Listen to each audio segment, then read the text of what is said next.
Mesdames et messieurs, bonjour. Voici les titres de l'actualité. Le tour opérateur belge Odysseus connaît quelques problèmes financiers. Il a été placé sous protection judiciaire. L'ouragan Irène est à présent au-dessus des Bahamas. Fin de la semaine, il sera en Caroline du Sud. La Tunisie ne sort toujours pas la tête de l'eau, du moins son secteur touristique, qui enregistre des chiffres bien en deçà des prévisions. La compagnie indonésienne Garuda fait passer des tests d'embauche très particuliers à ses futures hôtesses de l'air pour savoir si leurs seins sont refaits ou non. Madame, monsieur, bonjour. Bienvenue dans l'édition de votre journal. Le tour opérateur belge spécialisé dans les voyages haut de gamme, Odysseus, a été placé en début de cet été sous protection judiciaire. Cette procédure de sauvegarde intervient avant la constatation de la cessation de paiement. Elle a pour but de favoriser la réorganisation de l'entreprise en difficulté afin de permettre la poursuite de son activité, le maintien des emplois et l'apurement de son passif.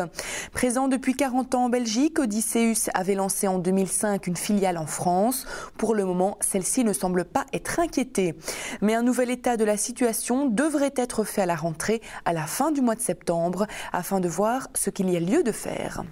On vous en parlait hier, l'ouragan Irène continue son ascension dans les Caraïbes.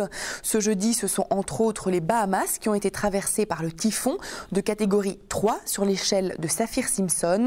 L'Office du tourisme de l'archipel conseille d'ailleurs aux voyageurs qui comptaient s'y rendre de reporter leur voyage de 3 jours afin qu'ils ne courent aucun risque et que la situation revienne à la normale. Pour rappel, Irène devrait toucher la Caroline du Sud ce samedi. La prudence est donc de rigueur et le report de voyage vers toutes ces destinations également. Le bureau exécutif de la Fédération tunisienne de l'hôtellerie a publié mardi un bilan peu encourageant du tourisme dans le pays. Dans un communiqué, il constate que les résultats enregistrés au courant des mois de juillet et d'août 2011 sont en deçà des prévisions et des attentes des professionnels et que les performances des 8 premiers mois de cette année 2011 sont inférieures de 50% par rapport à celles de l'année dernière. De plus, il n'est pas très optimiste quant à l'arrière-saison.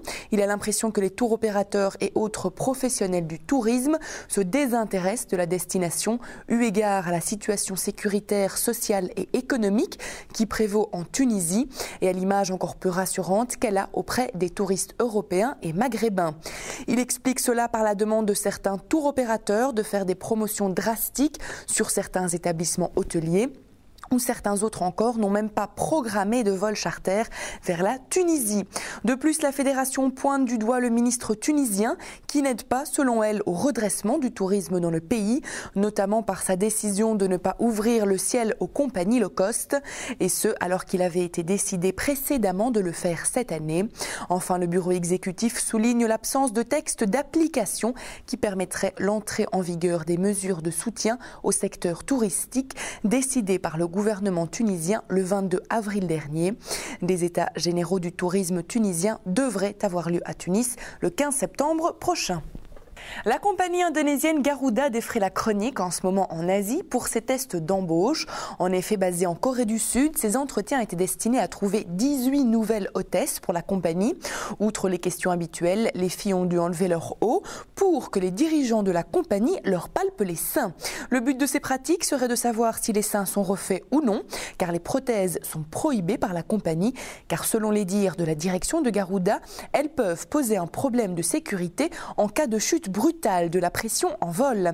La compagnie s'est expliquée suite à la publication de ce scandale et a assuré que les médecins n'avaient que légèrement tapoté les seins. Toutefois, un responsable de Garuda à Séoul a qualifié cette affaire de très gênante, reconnaissant que la procédure normale des tests médicaux ne prévoyait pas de tel examen. La compagnie a finalement décidé de mener une enquête.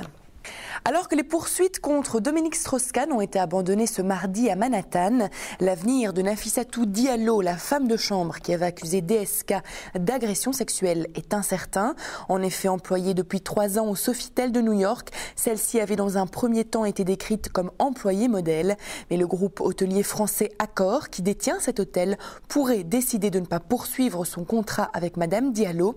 Les exploitants du Sofitel ont déclaré juste après l'abandon des poursuites que des des discussions vont rapidement être engagées entre le groupe Accor et l'hôtel même. Interrogé à ce sujet, Nafissatou Diallo n'a pas précisé quelles étaient les intentions du groupe français. Ceci referme notre journal. Je vous remercie pour votre attention. Je vous rappelle notre site internet sur lequel vous retrouvez toutes nos informations touristiques, nos programmes et bien d'autres. Il s'agit du www.libertytv.com/tv. Je vous quitte à présent et vous laisse sur de magnifiques images de la Nouvelle-Zélande. Belle évasion sur Liberty TV.